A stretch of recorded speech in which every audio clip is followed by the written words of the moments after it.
There is no health without mental health. Join Brian Green for Mental Wealth on 103.2 Dublin City FM each Tuesday at 12:30pm.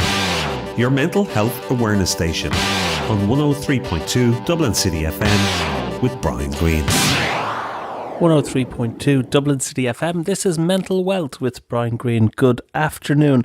Coming up later on the programme, I'll be talking with Robert Gill, an addiction therapist with St Patrick's Mental Health Services, about harmful drinking and its effects on our mental health. But first, we go out on the streets of Dublin.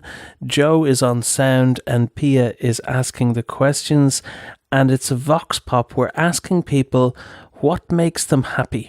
Does social media make them happy? And finally, are they happier this year than they were last year?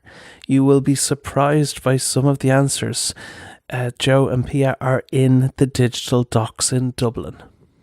So the first question would be, what makes you smile?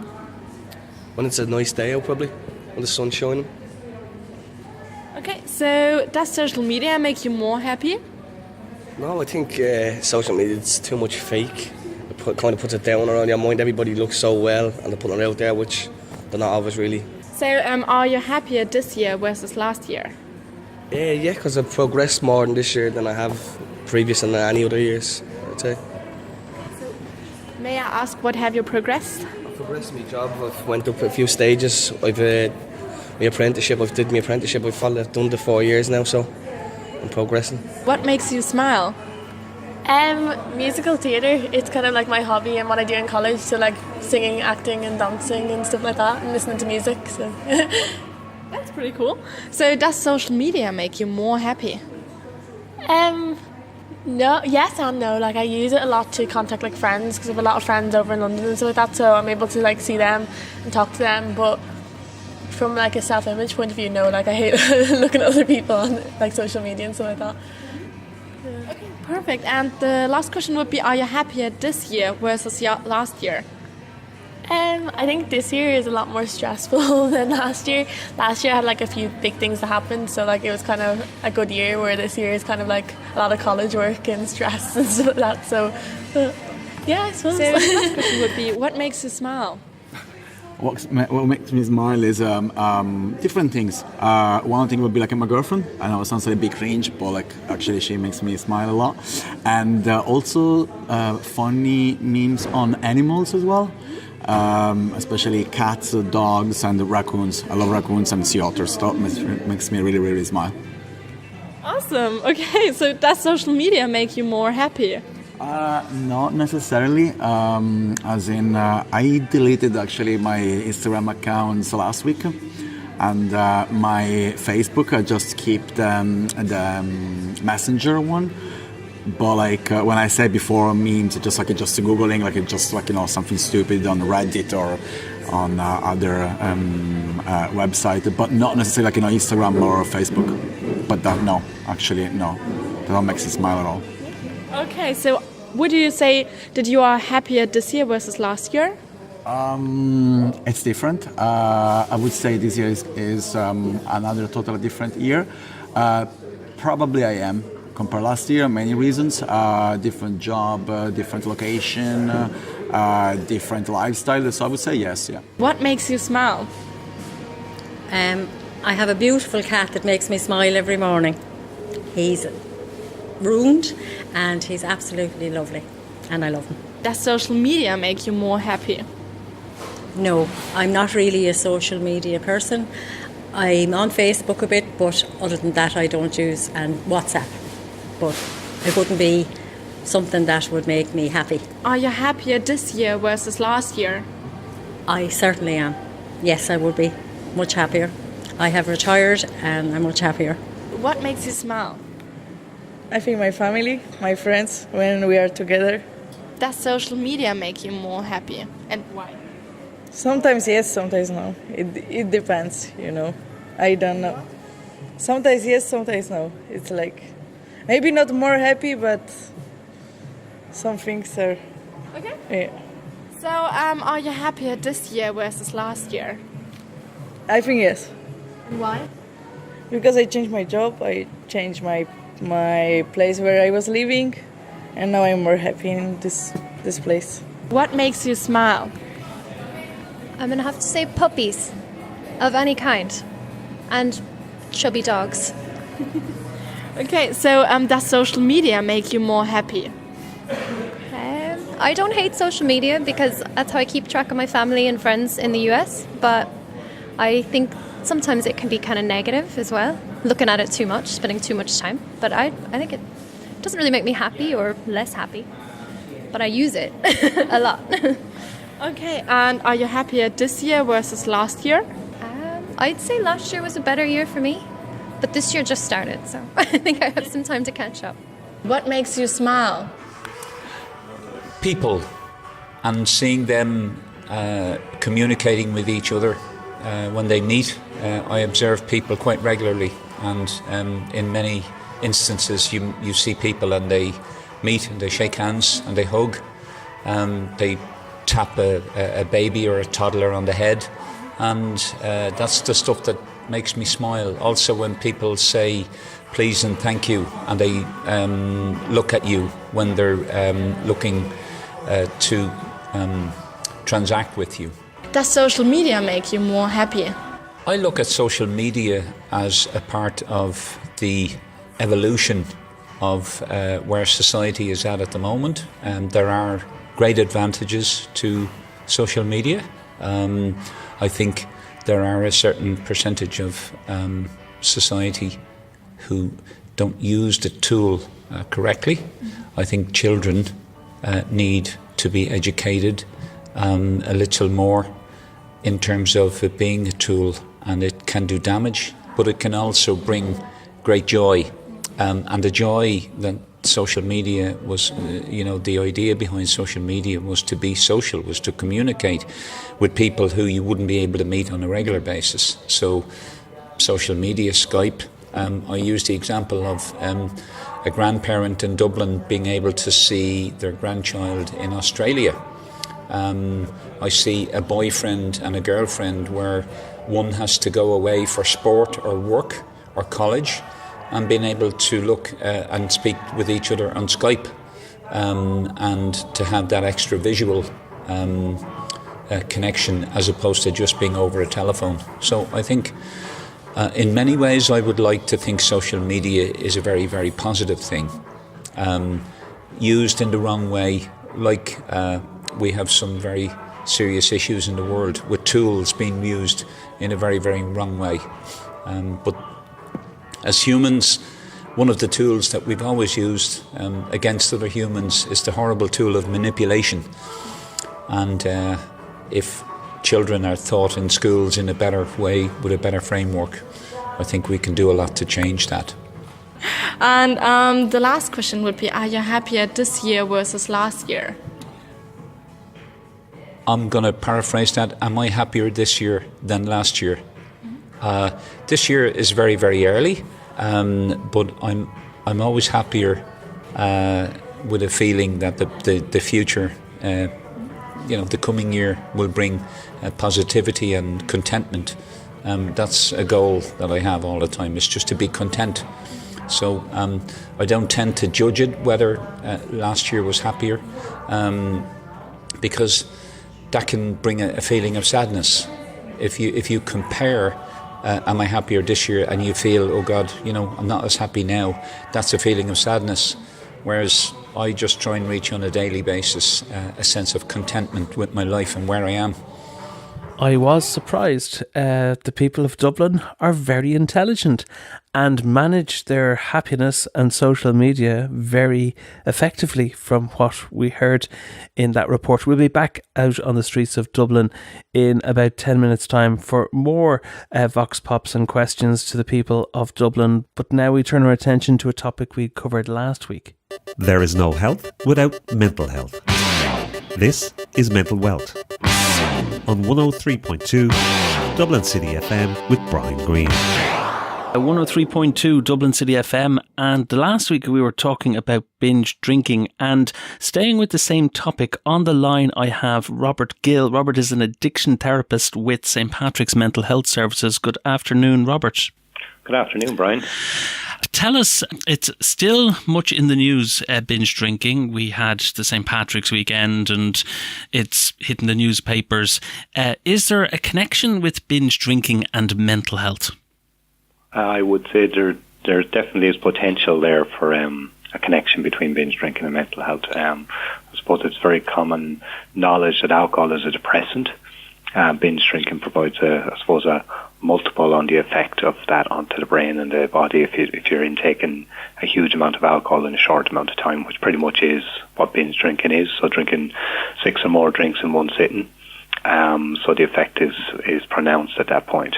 Alcohol also obviously affects the balance of chemicals in the brain. So you've got all these different neurotransmitters in the brain. So one of those neurotransmitters is glutamate, and that's really responsible for increasing the energy in the brain. Energy and brain activity is suppressed in that effect. And also then you've got inhibitory neurotransmitter GABA, which slows and calms the mind, and that's increased. So a lot of effect happening there. The other, I suppose, really important thing in the brain is looking at dopamine. So extra dopamine is being released, creating that happy feeling that people experience when they're having drinks. But this is a short-lived experience, and it increases the desire for someone to continue wanting to drink more, to effectively flood the brain with more dopamine. And over time, I suppose, the effect of this kind of behavior is that our brain and body becomes less sensitive to the effect of dopamine. And I suppose dopamine is definitely one of those chemicals that people talk about in relation to depression and anxiety disorders and stuff like that. So the longer you drink, the harder to get that natural high from your dopamine, is that it? Well, the effect is you're affecting the chemical makeup in your brain over time. And I suppose, I'm sure people can relate to the idea of having had occasions where they may have drank too much, but if that was something that became a bit more consistent, so if that binge pattern continued over a period of time, so say for instance especially in young people at the moment, like there's definitely that association with the idea of drinking a huge amount even to get drunk, so it's not even, we talked about the standard as 6 drinks, but people are drinking a lot more than that now, and it's over time that's going to have a significant effect on someone's mental health. Another thing that's talked about in the media a lot is harmful drinking. Now, is that something that can happen over a session or a binge drinking, or is harmful over a period of time? Yeah, definitely harmful. I think one of the things that happens in relation to alcohol with drinking, it increases the risk to the individual and also to other people around them. So obviously, I suppose a lot of research will say that we have the second highest rate of binge drinking in the world, and that was one of the things the World Health Organization would have come out with, and we would have supported with our own research through time as well with the Healthy Living Survey. And it was common in, I think it's 4 in every 10 drinkers, so that's nearly 39% of the population, that kind of binge pattern drinking. And it's also associated with, I suppose, suicide and self-harm. So alcohol is a factor in nearly half of all suicides and a third of all cases of deliberate self-harm. And this peaks especially around weekends and public holidays. So when you were talking about St. Patrick's Day and all these occasions that we have, these are the times where it peaks. It also makes us more likely to take risks leading to accidents and ending up in A&E departments and stuff like that, and all that's associated with being intoxicated. I suppose another factor is that people are more likely to, interact with other substances as well, and that's something that we're definitely seeing a lot more of over the last 10 years. There's a lot more people presenting with polysubstance abuse, using different substances. So cocaine has become a very prevalent substance now in our society and nearly goes hand in hand for some people with alcohol use, and that's a considerable worry. And then you have benzodiazepines and opiates and all these other substances that are freely available, I suppose, in society. I was reading that in the Health Research Board's report this week, and there's a lot more people, the numbers seem up in percentage terms because people are presenting later into their addiction, and that's skewing the numbers upwards. Is that something you're finding? I think definitely people are struggling day to day, and there's a lot of pressure and a lot of stress in their life. And I think sometimes the incidence of drinking and using it for different reasons, or polysubstance use, people are less likely to ask for help, or even to recognise that there is a problem. Oftentimes it's family members that recognise the problem, and even at that point it can be difficult for someone to say, gee, actually I probably need some help. And in reality probably don't even know what to do or where to go and where to ask for help, so it's a very difficult, complex situation. And our culture, I think, is a huge part of it. We definitely have a culture where it's drinking is a big part of that, so it's difficult for people to admit that they have a problem in relation to it. And where are the places to get support, and what's the first port call? Is it the GP? I would say definitely. I suppose maybe the first point of contact might be just even if you felt comfortable talking to a friend or a family member, at that level, and just even having that chat with somebody that you feel comfortable with. But if you didn't feel comfortable in that regard, I would say definitely talk to a GP or access a counsellor or a professional, a healthcare professional in relation to it. And really, any healthcare professional will be able to at least guide you in the right direction, rather than, hoping to get to see your GP. And, oftentimes, especially in the way things are at the moment, it can be hard to get a GP, and sometimes they're under so much pressure that you might feel, there's no point in me going to talk to them because they're too busy, And you might not feel that your problem is significant enough, or you might feel that you need help. And at that point, even if it's just a thought, it's just finding one healthcare professional to give you a little bit of advice that has some understanding of what substance use can do to people. Not wanting to stereotype it, but in Ireland it's often a family member, and typically the mother, who is worried about the daughter or the son and wants to get something done. At St. Patrick's you have a craft programme. Can you tell us a bit about that? That's right. We run it's called CRAFT, is Community Reinforcement and Family Training Programme. And I suppose it sets out to teach families and family members and friends some effective strategies for helping their loved one to change their behaviour, hopefully, or to find some help for them. It works to affect the loved one's behaviour by changing the way the family interacts with the person. So I suppose some of the goals that CRAFT sets out are when a person is abusing substances and refusing to get help, the CRAFT program would help the family member to move their loved one from being in that place where they don't feel they need help, hopefully to bring them around to the idea of treatment. And another goal might be to help to reduce the loved one's alcohol or drug use, even if they're not engaging in treatment. So it's just giving the family members these skills to support them, and hopefully, I suppose the most important part of that is to set out to improve the lives of the concerned person, really, so that they feel they have a little bit more power and a little bit more understanding on how to deal with these things.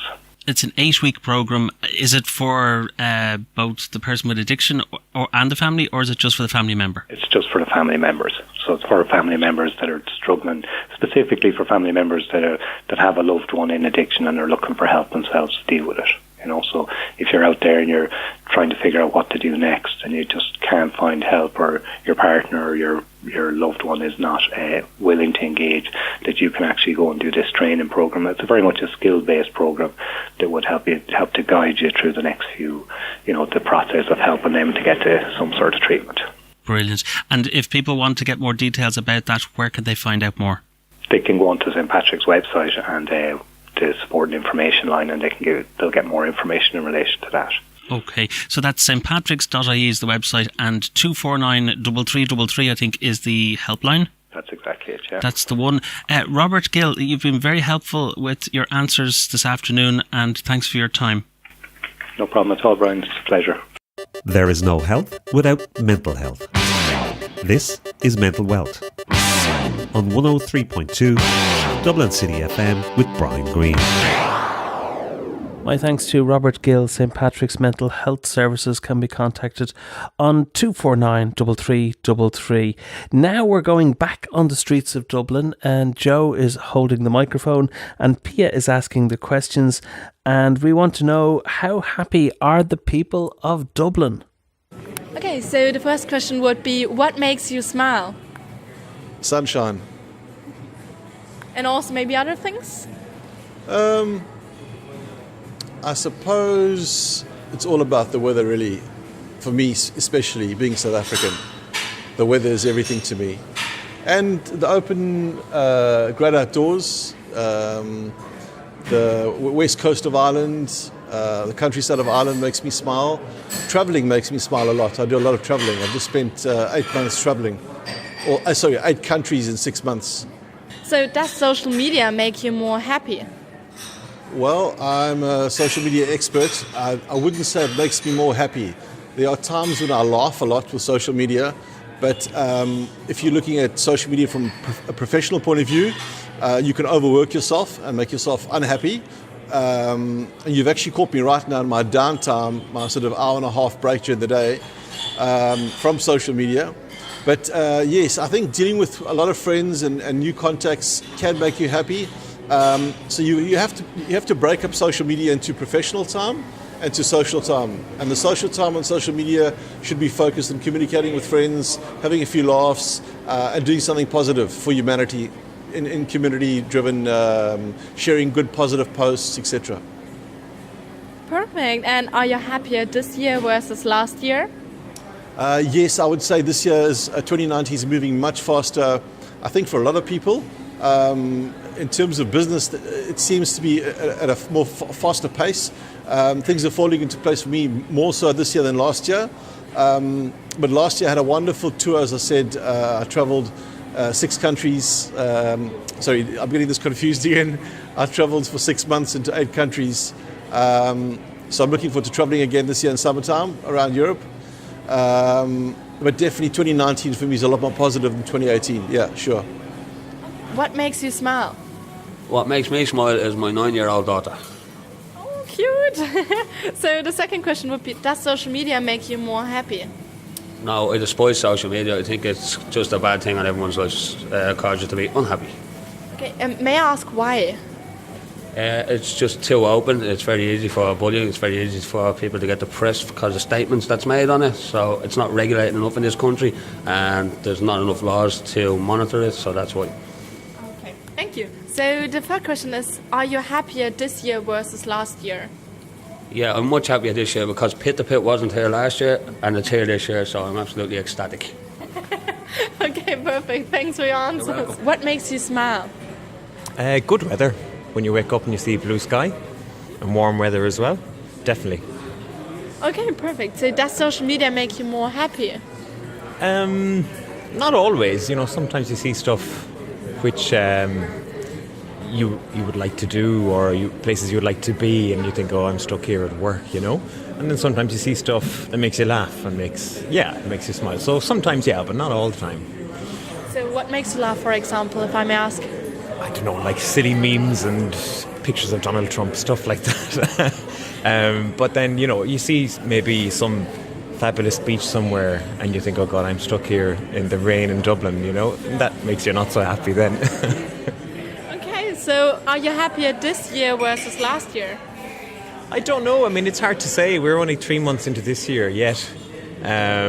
I'd probably say I'm the same at the moment. You know, it's easier to judge maybe at the end of the year when you can think of all the stuff that's happened. So I'll reserve judgment on that one just yet. The first question would be, what makes you smile?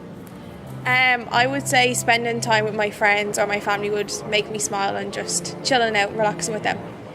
Yeah. Okay. So does social media make you more happy? Overall, I wouldn't say so, no. I think it can have quite a negative impact because you're constantly comparing your life to someone else's and you're seeing someone else's highlights of their life and not really seeing what goes on in the background. So overall, I'd probably say no, but I still use it all the time. So. Okay, and are you happier this year versus last year? I don't actually know. Maybe I was a little happier last year. I wasn't in my final year of college last year, so maybe I was a little happier then, but that would be it. What makes you smile? Probably the sun, sunny days, warm days. Okay, and does social media make you more happy? No, I wouldn't say it does. Okay, so why is that, if I may ask? Because right now there's a very much a impact on young people on social media, so you have to kind of go away from it and realise that it doesn't actually make you happy. Okay, and are you happier this year versus last year? No, I'm probably the same. There's no difference. The first question would be, what makes you smile? Well, I think see other people smile as well. like see other people happy. Yeah, okay. So does social media make you more happy? Yeah, I tend to avoid social media, but sometimes yes. It depends on which kind of people you follow on social media, what you see online. So sometimes yes, I think so. Okay, so just to clarify that, would you consider making you smile on social media, like funny memes or something like that? Yeah, kind of. Yeah, or see things that people are doing, like in their lives, like helping other people or this kind of thing, like make people happy also as well. Okay, perfect. And are you happier this year versus last year? Yes, absolutely. Yeah. Why is that, if I may ask? I don't know. It's like the way that my life is going. I think it's better than last year. What makes you smile? What makes me smile? I love smiling and getting pleasure from other people doing stupid and embarrassing things. And also myself doing stupid and embarrassing things. That makes me smile. Okay. So does social media make you more happy? Absolutely not. I use social media sometimes, but I really limit it. And I don't really, and I see it makes people more unhappy on the surface. If I may ask, why do you think that it makes people unhappy, or like why would you say you try to limit it? I suppose, I mean, I'm a bit older, and I know social media has come in quite a lot in the last 10 years, but I just feel people are quite insecure because of social media, and they need to show their whole lives. You know, I mean, it's a well documented fact that people feel more insecure if they're on Facebook or if they're on social media. So I do think it should be used more sparingly, and people should keep themselves to themselves a bit more. Okay, and the last question would be: are you happier this year versus last year? The same. I'm in constant happiness all the time. Okay. You wouldn't know it to look at my face. I think the people of Dublin have it well sussed. They know where they stand on happiness, and in that sense, their mental well-being. This has been Mental Wealth on 103.2 Dublin City FM. And I'd like to thank our production team of Margaret, Joe and Pia. I'm Brian Green. We're back next Tuesday at 12:30. Until then, have a great week. Stay safe, take care, and goodbye.